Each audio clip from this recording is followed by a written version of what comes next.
Hello friends, स्वागत है आपका आपके अपने लीगल चैनल सोच व प्रहार में। मैं हूं एडवोकेट सनी शर्मा।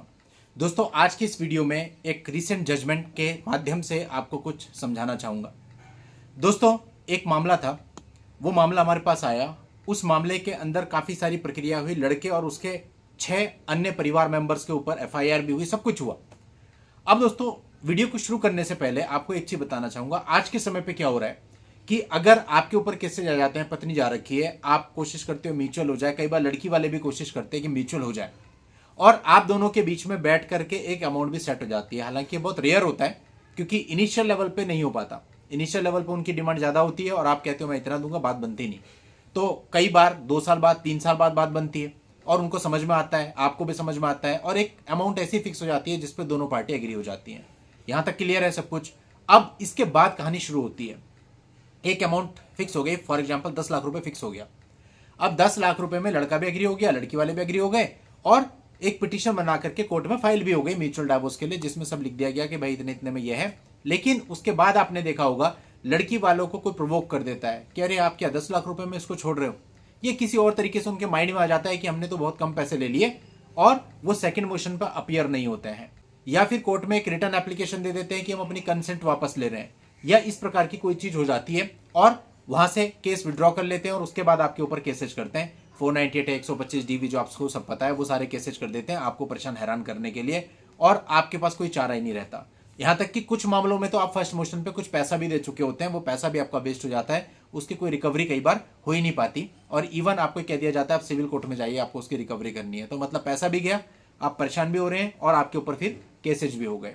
तो ये परिस्थितियां हर रोज प्रतिदिन कई लोगों के साथ उत्पन्न होती हैं, और वो लोग बताते हैं कि सर हमारे साथ ऐसा हो गया। इन्हीं परिस्थितियों पे बेस्ड ये मामला था।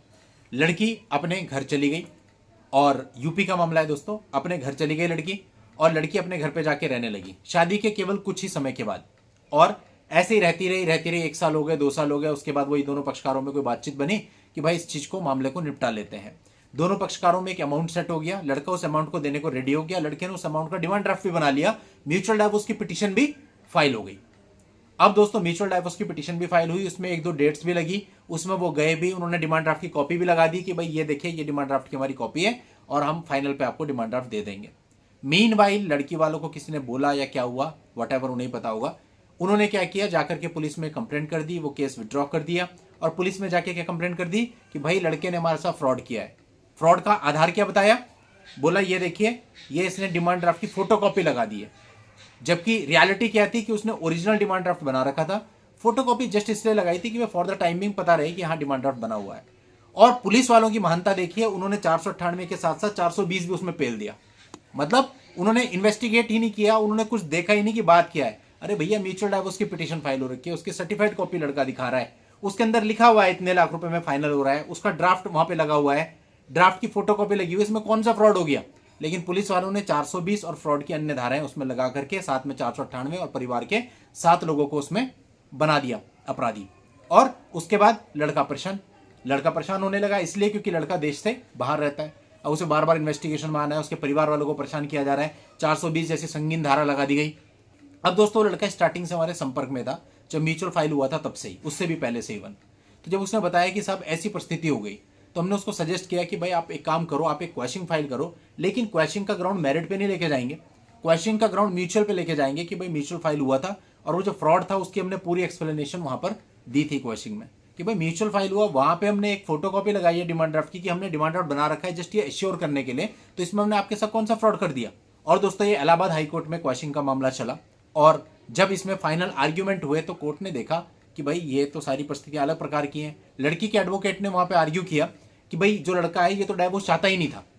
फिर जो उस केस में लड़के ने फाइनल डिमांड ड्राफ्ट बना के रखा हुआ था, उस डिमांड ड्राफ्ट को कोर्ट में प्रेजेंट किया गया कि साहब ये देखिए, अगर हम करना नहीं चाहते थे तो हमने डिमांड ड्राफ्ट क्यों बना के रखा हुआ था।